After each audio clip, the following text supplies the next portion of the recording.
Students, आज हम बात करने वाले हैं हमारा जो रनिंग में चैप्टर चल रहा है, chapter number 3 atoms and molecules. Atoms and molecules जो चैप्टर अपना रनिंग में चल रहा है उसमें जो लास्ट टॉपिक अब है वो लास्ट टॉपिक है मॉलिक्यूलर फार्मूला। तो मॉलिक्यूलर फार्मूला में हम पढ़ेंगे क्या, बाइनरी कंपाउंड्स। अभी अपन ने क्या पढ़े, सिंपल मॉलिक्यूल्स पढ़े थे। अब अपन बात करते हैं बाइनरी कंपाउंड्स की।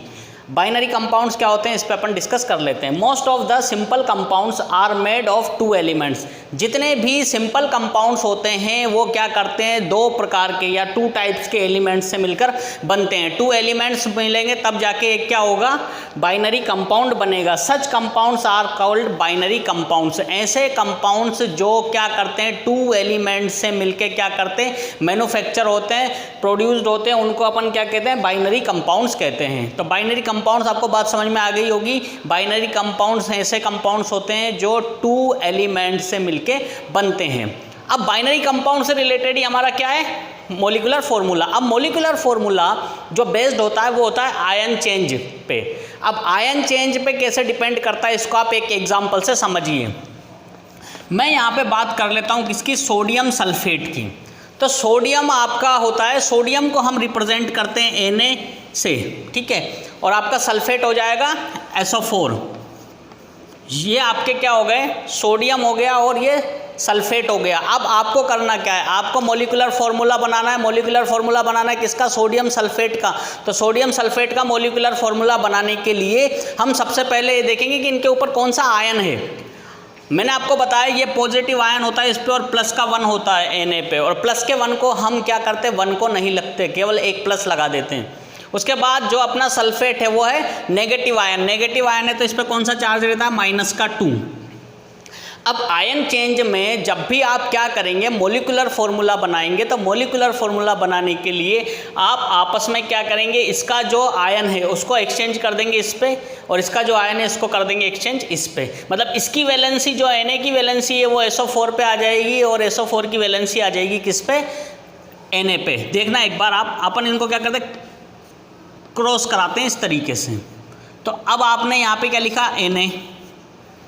अब आप किसकी वैलेंसी लिखेंगे यहाँ पे, सल्फेट की। अब सल्फेट की वैलेंसी कितनी है, 2, तो आप यहाँ पे लिख देंगे Na2 और आपका दूसरा क्या है, SO4।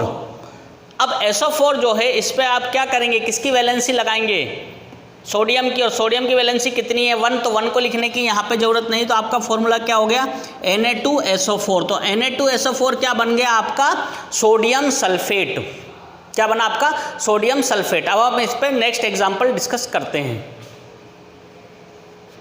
अब अपन बात करते हैं नेक्स्ट जो अपना फॉर्मूला है वो है कैल्शियम ऑक्साइड का। अब आपको क्या करना है, कैल्शियम ऑक्साइड का फॉर्मूला बनाना है, मॉलिक्यूलर फॉर्मूला बनाना है कैल्शियम ऑक्साइड का। तो अब कैल्शियम ऑक्साइड के लिए आपको क्या चाहिए, तो कैल्शियम चाहिए और ऑक्साइड चाहिए, ये आपका ऑक्साइड हो गया। अब हमारा जो कैल्शियम है, कैल्शियम के ऊपर जो चार्ज होता है वो होता है +2 और ऑक्साइड के ऊपर होता है -2 चार्ज। तो कैल्शियम के ऊपर +2 और ऑक्सीजन के ऊपर -2। जब दोनों चार्ज हम आपस में क्या करेंगे, आयन एक्सचेंज करेंगे। तो आयन एक्सचेंज आप देखें, अब आपको आयन एक्सचेंज करना है। सबसे पहले आप लिखेंगे Ca। अब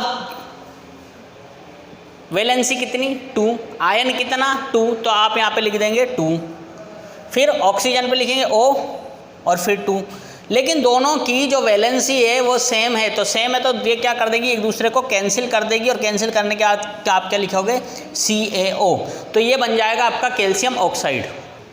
नेक्स्ट अपना जो एग्जाम्पल है वो अपन लेते हैं कौन सा, सोडियम नाइट्रेट। अब सोडियम और नाइट्रेट वही बात आ गई, ये आपका सोडियम हो गया Na+, नाइट्रेट हो गया NO3। अब नाइट्रेट जो है उस पर होता है नेगेटिव चार्ज। तो हम क्या करेंगे, दोनों को जब कंबाइन कर देंगे इस तरीके से, तो कंबाइन करने पे आप देखेंगे कि आपका जो Na है उस पे आ जाएगा प्लस का, Na+ का है यहाँ पे, तो आज सोडियम पे क्या आ जाएगा, -1, तो 1 को लिखने की ज़रूरत नहीं, ये Na1 और NO3 1 दोनों सेम ही हैं। तो दोनों सेम है तो अपन क्या लिख देंगे इसको, NaNO3। ये हो गया आपका क्या, सोडियम नाइट्रेट। अब सोडियम नाइट्रेट के बाद एक फॉर्मूला और आप समझ लीजिए, वो होता है एल्यूमिनियम ऑक्साइड। अब एल्यूमिनियम जो है, एल्यूमिनियम को हम Al से रिप्रेजेंट करते हैं ऑक्साइड को हम O से रिप्रेजेंट करते हैं। तो एल्यूमिनियम हमारा जो है उसका वैलेंसी होती है प्लस का 3 और आपका जो ऑक्साइड होता है उसकी वैलेंसी होती है माइनस का 2। तो हम दोनों को जब रिएक्ट कराएंगे आपस में, आयन एक्सचेंज करेंगे, तो आप देखिएगा आयन एक्सचेंज करते समय क्या होगा, आपके एल्यूमिनियम पे तो आ जाएगा Al और कौन सा चार्ज 2, तो Al2 और ऑक्सीजन पे क्या आ जाएगा 3, तो Al2O3। तो Al2O3 फॉर्मूला हो गया किसका, आपके एल्यूमिनियम ऑक्साइड का। तो ये आपके मॉलिक्यूलर फॉर्मूला जो आपका लास्ट टॉपिक था हमारे चैप्टर का वो क्लियर हो गया है, जिसमें अपन ने मॉलिक्यूलर फॉर्मूला कैसे बनते हैं और कंपाउंड्स कैसे बनते हैं उस पर डिस्कस किया। अब अपन बात करते हैं, हमारा जो टॉपिक है वो है मोलर मास। ये मोलर मास जो है ये लास्ट टॉपिक है हमारे किसका, हमारे चैप्टर का। तो मोलर मास का मीनिंग आप समझ लीजिए, mass of 1 mole of a substance is called its molar mass. एक मोल का जो सब्सटेंस होता है उसमें जो क्या है, mass of 1 mole of a substance, किसी भी सब्सटेंस में क्या मास ऑफ 1 मोल, 1 मोल का क्या मास क्या कहलाएगा आपका, मोलर मास। मोलर मास को अगर हम रिप्रेजेंट करते हैं तो इसकी यूनिट होती है ग्राम पर मोल। क्योंकि ग्राम क्यों आ रहा है, क्योंकि ग्राम किस में आएगा, आपके मास में। क्या इसका मास किस में आएगा, वो ग्राम में आ जाएगा। और किसके लिए रेस्पेक्ट में बात कर रहे हैं अपन, मोल के रेस्पेक्ट में बात कर रहे हैं, तो इसकी यूनिट हो जाएगी ग्राम पर मोल। तो ये हो गया आपका मोलर मास।